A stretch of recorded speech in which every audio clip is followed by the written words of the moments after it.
Hello, and welcome back to Authors Alcove. I am your host, Agnes Wolf, aspiring fantasy author and your guide through the 52-week Story Savvy series, along with Rebecca Hartwell.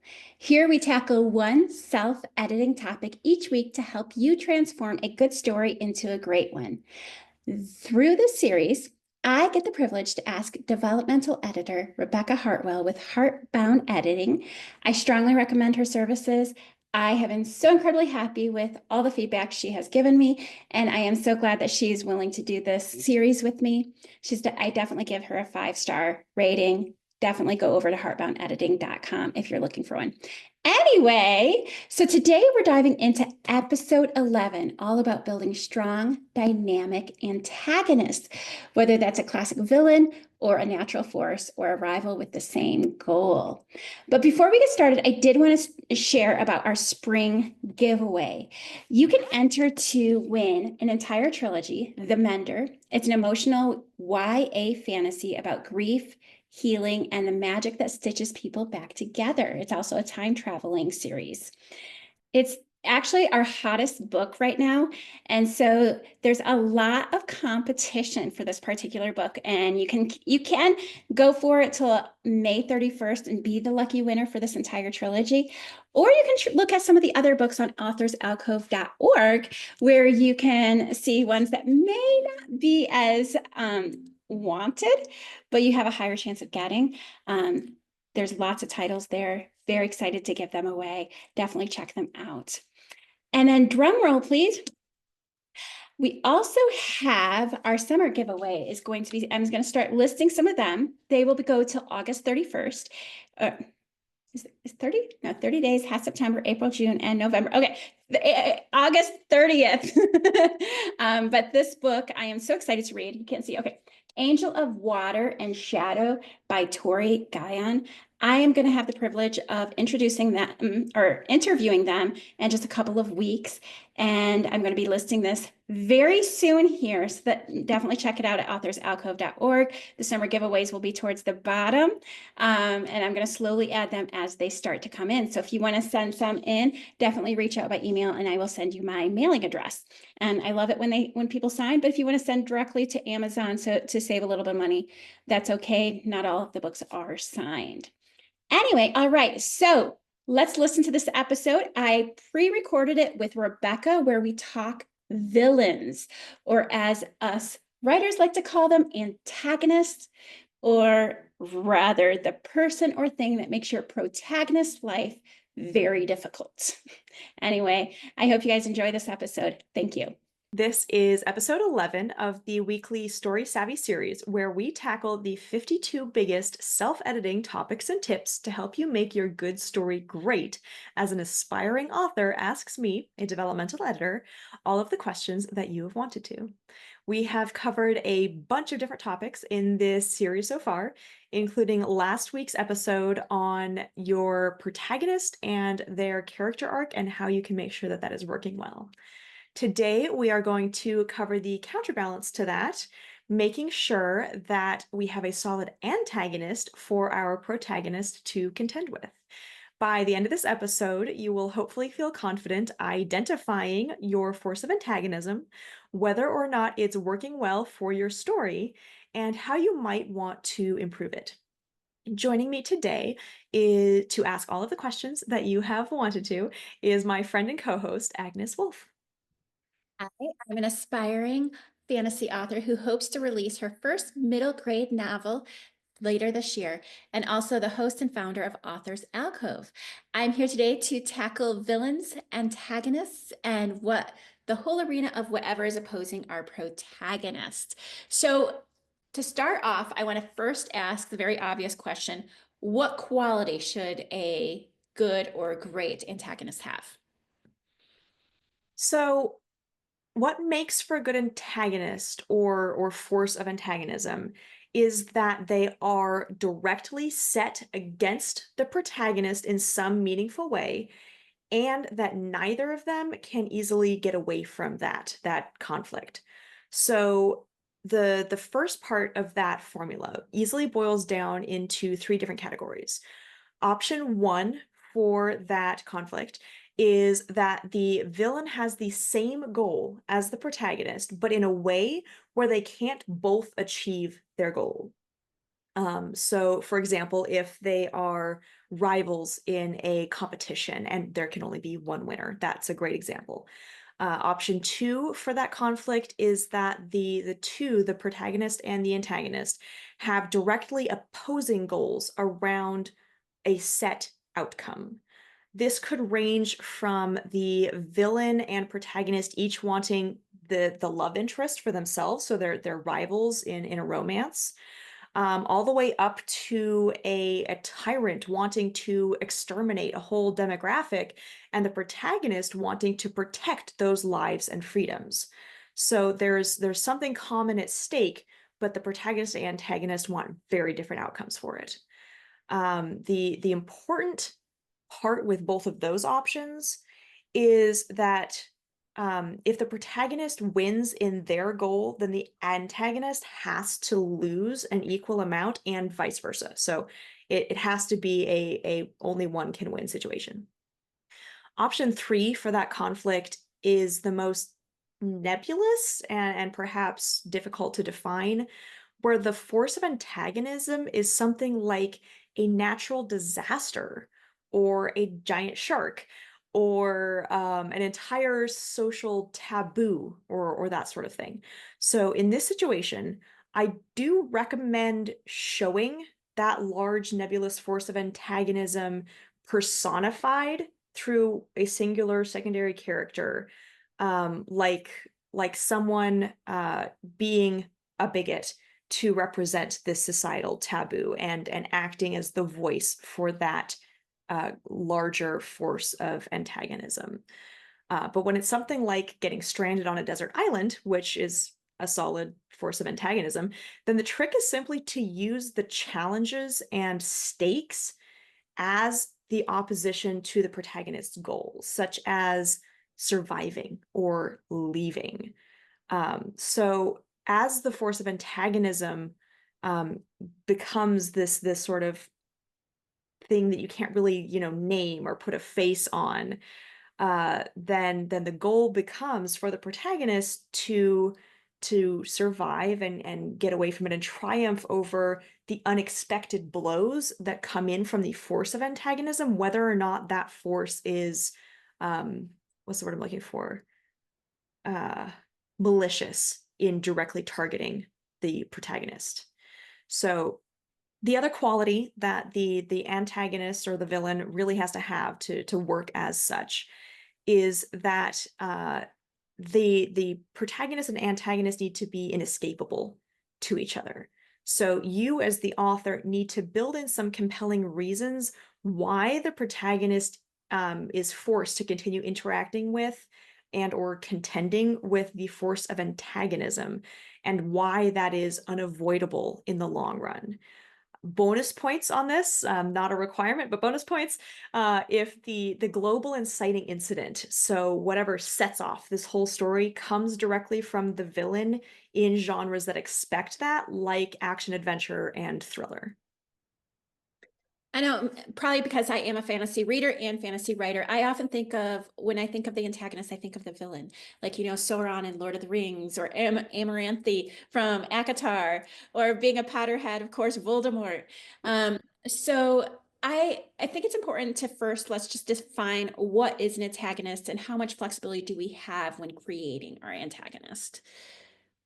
So lots. I just touched on some of that. Like it can be anything from getting stuck on a desert island to a rival lover. Um, in fact, this is a great place to brainstorm more innovative options for your story than perhaps first come to mind. Well-meaning rivals, nosy busybodies, environmental factors, full-blown monsters, and so many other archetypes can be great primary protagonists beyond that, the evil guy in the castle kind of villain. As long as they meet the qualities that I just listed a few moments ago and fit into your story, it does not have to be a classic villain. As to what really sets the antagonist apart from other antagonistic characters has a few aspects to consider here. So, first, like we've discussed with the protagonist in the last episode, the primary antagonist is going to be the one who has the most agency in opposing the hero or creating difficulties more than the other characters who might be the antagonist. Um, so, is the person you want to be the primary antagonist, are they the one making the most decisions that most hurt the hero or make things harder for them? Second, in that consideration, do they have a strong enough presence in the story that that they are noticeable, that they are a noticeable force of just sort of momentum and conflict pushing that protagonist either forward or back, however they are aligned in that story. Third, in that consideration, are they the direct force or avatar, so personified character, which the protagonist must overcome in the climax or leading up to it in some genres like romance. So, for example, if you were writing, say, a young adult performance plot story, then the other dancer or musician that the protagonist is trying to beat out to win the audition or the contest probably isn't evil because they're a teenager and teenagers are very rarely evil and they just have the same goal as the protagonist. So they're not going to be an evil villain or even necessarily a bad person.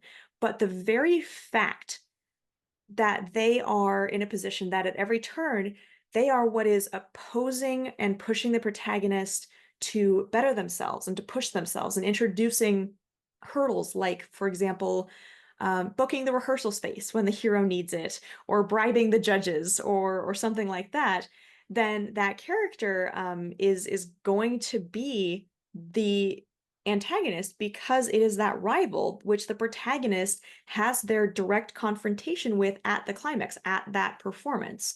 And that is what is going to mark them. And you can try to tell your readers that someone else is the villain, but if it's always going to come down to whoever is actually acting and performing that role is going to be who the protagonist is perceived to be, or sorry, the antagonist is perceived to be. Actually, one of my favorites, I don't know if it's be considered a trope or whatever, that I actually really enjoy, especially when it's not fantasy, because you don't see it as much in fantasy. Well, I guess you do a little bit. Um, but when the protagonist is actually the antagonist, I love that, like in Death of a Salesman. And you do see it to a smaller degree in fantasy. But I love it when like the main antagonist is also the protagonist. That's one of my Very favorites. fun to play with that. But my question actually is, um, how is creating a classic villain different from the antagonist? Primarily, this is where you are most likely to fall into cliche and overdone tropes. So, for example, the dark gentleman, twirling his evil mustache, or the dangerously attractive and independent femme fatale are all very much tropes of that personified villain. So, as with any trope or cliche, there's a line to walk between delivering what people love to hate, especially in the villain. I can think of so many villains that people talk about just loving to hate, without falling into either harmful or derogatory stereotypes about that kind of person, or just, seeming like you're plagiarizing someone else's villain idea.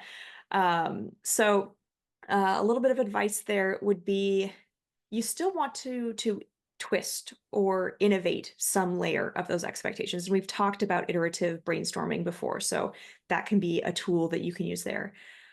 For example, in the villains, that twist might be in the villain's relationship with the protagonist, or it might be in their goals, or how they go about pursuing their evil plan or the like. But with forces of antagonism, you have to give that a lot less thought. But when you're creating a villain, an actual person who is the villain, then you need to do more work to make sure that it is interesting and unique and there are solid reasons behind what they're doing. So, I had mentioned that one of my favorite tropes is when the protagonist is the antagonist. And you see that to a lesser degree in fantasy because usually they're not the main antagonist. So, Sure. my question is, should I generally have just one main antagonist? It depends, like you were just saying, largely on your genre and subgenre and tropes. So, for example, like I'd mentioned earlier, you might have a force of antagonism, which is super nebulous, like a social bigotry or a climate situation or that sort of thing. Um, but in all other circumstances, it can be very helpful to have one primary antagonist, which represents the collective aspects of whatever the secondary villains might have or be up to. It will help with investment as readers are more likely to latch onto seeing how this one nasty person gets their comeuppance than how a vague group or you know climate situation might lose to the protagonist in some less cathartic way. It can also help a lot with pacing, as you can use upcoming anticipated encounters with that one primary or antagonist to pull their interest forward deeper into the story. It can also help with a lot of theme and message delivery. If you can really show the two sides of your double factor problem, like we had talked about back in episode 10, personified and shown through your antagonist on one side, hopefully probably the wrong side, and then your protagonist, hopefully probably on the right side of that, and then show their direct conflict to illustrate that issue.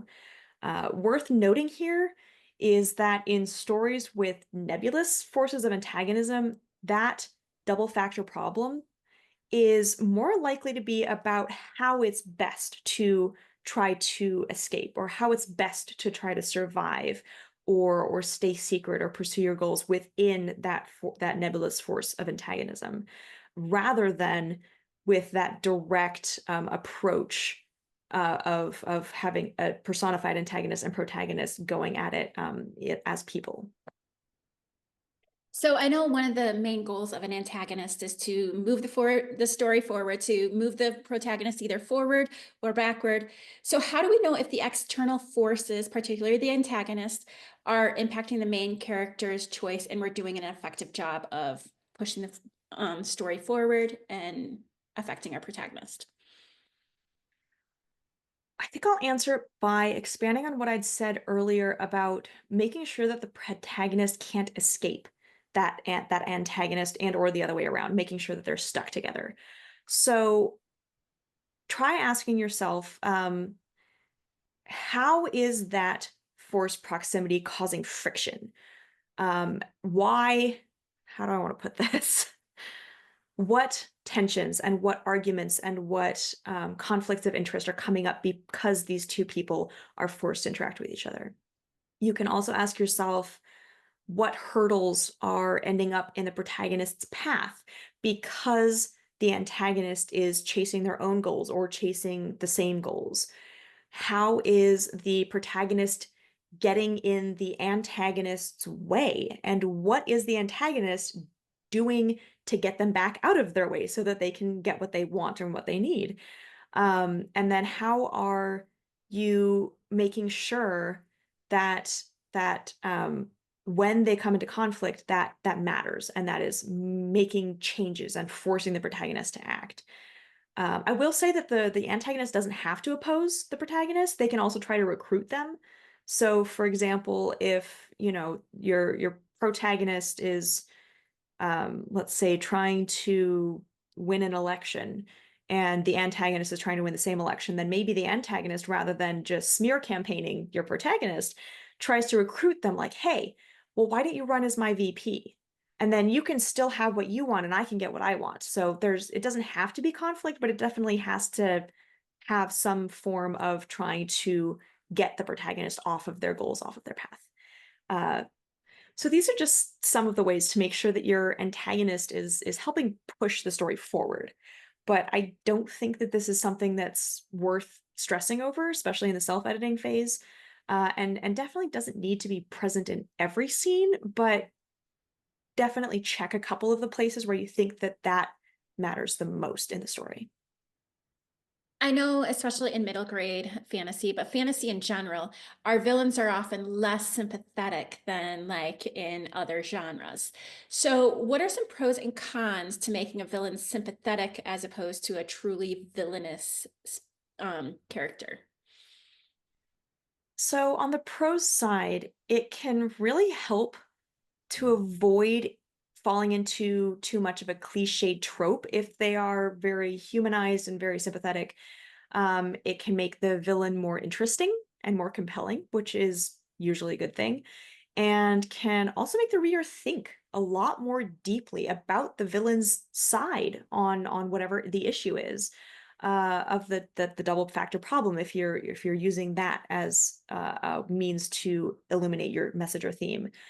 Um, on the con side, for making them very sympathetic, it can muddy or completely undermine your theme or message or direction and more if the reader ends up connecting with the antagonist, or even just finding them far more interesting than the protagonist.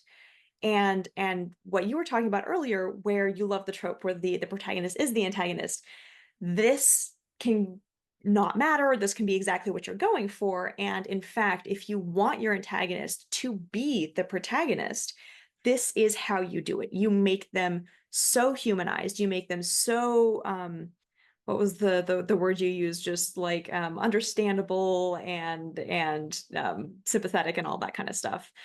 Uh, it can be tricky if you're not going that way. If you want to actually have a force against your protagonist, it can be tricky to walk that line between avoiding overblown and two-dimensional antagonists without making them too likable or having that overshadow the protagonist too much. But just being cognizant of that and making sure that their cruelty or other negative traits seem very justified to them without excusing it too much to the reader is a nice wide middle ground, that I think most authors can probably hit without too much worry about it. I'm thinking specifically, especially in a series where you're going across a time span. So my main villain, there, if people knew his whole backstory, there would be a lot more sympathetic. But I also do not want to share too much because I don't want to share too much backstory too early. So my question is how should we deal with antagonist motivation across a series as opposed to the first book? Yeah. This depends heavily on each individual story. So I don't really have a blanket answer to offer on this one. The most that I can suggest is that it might help you to look at the levels of depth as much as anything. So for example, rather than wondering whether to tell the reader about how a villain grew up poor, or not mention that at all, consider clearly establishing that the villain's motives are, the soul selling, deal with the devil level of accumulating wealth, with maybe one mention that they want it so much because at one point they had nothing, and that's like the surface level of that backstory. And you can just start there and then drip feed details about what that having nothing looked like for them and how that got to their desire for wealth little by little over that series. The one other consideration there specifically that might universally apply is to keep a careful record of your motives and backstory, especially when you're going to spread it out like that and drip feed it in, so that you can make sure that you are being consistent, which on itself is kind of a reason to be vague early on and just give the bare minimum so that you have more flexibility for how you want to fill in those details once things are more fleshed out and you perhaps have a better feeling for where you want to go. So specific to your concerns, I think that it's generally a good idea to know more about your characters, including the antagonist, than you tell the reader, as that can really help to let those subtleties come through in subtext, which is ideal. However, I do warn you to be cautious about intentionally withholding information. The balance I try to strike in my own work and have helped some clients to get into is that the setup naturally occurs to mention some part of the backstory. So it would naturally come up in conversation or naturally come up when introductions are being made, something like that. And then to do so succinctly in that moment. But in that, avoid the other extreme of like intentionally withholding too much, so the opportunity arises and you don't use it. But balancing that against again that other extreme of um, shoehorning in that info because you came up with it, so you want to present it to your reader when it's not actually needed or relevant or natural to present. Is that helpful? Does that answer your question? Yes. Okay. So my next question is like when we think of certain genres, we definitely think of certain type of antagonists and those sort of things. Like you're going to think of a different type of villain when you're thinking of like middle grade as opposed to romantasy, just totally different. So what leads so that leads me to this question. Does genre affect what kind of antagonist we should and how do we know that what kind of antagonist to use? Yes, it should have a major impact on what kind of antagonist you use. So I've touched on this a little bit already. But genre does have a big influence, and you should be researching what kind of antagonist or force of antagonism is expected or could work possibly. For example, in romance, an overbearing older relative could work. A rival could work. A rival for affection with the other person, like I mentioned earlier. These are all appropriate villains for romance. In horror, a giant interdimensional monster could be the perfect villain. However, if you tried to swap those, you'd likely either change your genre by doing so, or deeply confuse and disappoint your readers, or all of the above, because a giant interdimensional monster is not an appropriate villain for contemporary romance or historical romance or whatever's there. So, um, for middle grade fantasy, a classic personified villain is a perfect choice because it is well established, it is expected in the genre, and there's space to still innovate with that. Um, it's not the only choice that you can make there, and I do appreciate how you managed to give your personified villain some unique twists and slowly reveal those over the story to keep it from being too cliched. So I heard once that the villain needs to believe that they are the hero of their own story. First off, I want to know if you agree with that. And second of all, how else could I know my villain is compelling? If that mindset is helpful to you or any of our listeners in giving your antagonist dimensionality, making them more than two-dimensional, then that's great. However, I don't think that that should be considered a rule by any stretch. Not everyone is motivated by a hero complex, and that applies to villains too.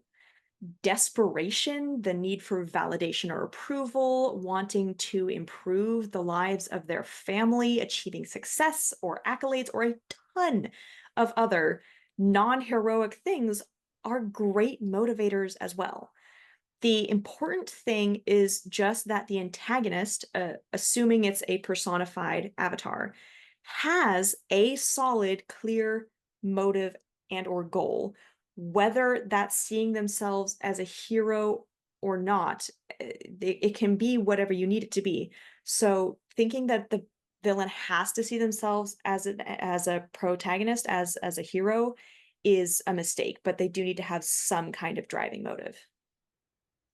So I know we need to wrap up, but I did want to ask one last question. What are some of the biggest mistakes that you have seen as an editor, as a writer is developing their antagonist? Oh, I think we've already touched on this a lot. Making them too flat or too cliche or too over the top and overblown, failing to give them a real motive or goal, like I was just talking about, or failing to build in solid enough reasons that the protagonist and antagonist are forced to contend and reckon with each other. The last common-ish mistake that I've seen my clients make in their work is simply a lack of antagonism.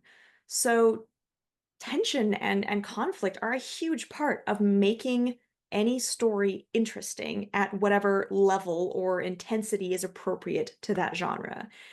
In all of the books that I can think of right now, that had the biggest issues with a lack of momentum and pacing, it was always largely due to a solid lack of force of antagonism, or that the antagonist was too far away and too theoretical, rather than actually having any tangible impact on the story at all, or at least until it was too late to really feel their presence and feel that antagonism and that driving momentum.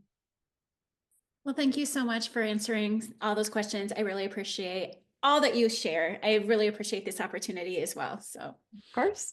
Next week, we will revisit the topic of research. Nobody groan too hard, but this time on the micro scale. So for specific moments or elements within our stories, not genre research like we've talked about before. So for now, I would like to thank everyone for following along with this series. You can all really help us out by liking and subscribing to the Heartbound Editing podcast and the Author's Alcove podcast, where you can find lots more content for fantasy authors and readers beyond this joint series. I can't wait to talk with you again next week. Bye.